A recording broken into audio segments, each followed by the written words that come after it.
3, 2, 1. As the year begins, the business of space looks bright. Booming, in fact, for U.S.-based Orbital Sciences Corporation, which launched its Antares rocket on Thursday to deliver the first of 8 cargo shipments to the International Space Station.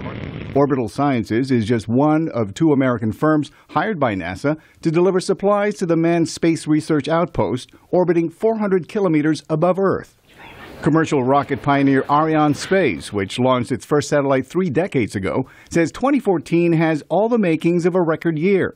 Clayton Morey heads the U.S. arm of the private European Space Consortium. Last year we launched 8 times, and we're looking to actually break our record of 10 launches this year. We're hoping right now, our planning is to conduct 13 launches this year.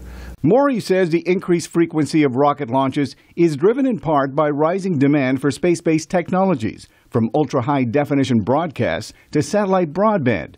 And yet, despite the need for more commercial satellites, the end of NASA's Space Shuttle program in 2011 has had a dampening effect in the space community. Janice Starsik at International Launch Services chairs educational initiatives at the Washington Space Business Roundtable. The shuttle program shutting down was a huge set of layoffs in the industry. 0 and liftoff for the final launch of Endeavour. But even as NASA scales back, other countries are rushing to fill the void. In December, China became the 3rd country to land a spacecraft on the moon. Earlier this month, India launched its first communication satellite.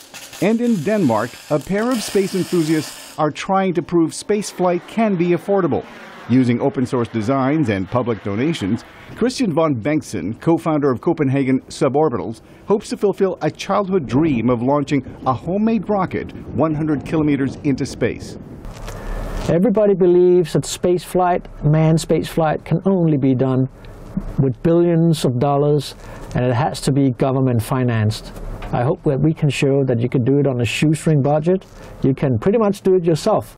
Von Bengtsen's goal is to launch a manned rocket into space by 2020. But in 2014, Janice Starsik says the Space Business Roundtable's goal is to encourage more students to consider careers in space. Actually, it's a major problem in most countries of getting young people interested in studying engineering, and specifically aerospace engineering. Starsik says as demand for rocket launches grow, so will demand for fresh talent. Participation in the organization's Space Academy program has soared over the last 3 years, proving once again that when it comes to space, the sky is the limit. Arcega, VOA News, Washington.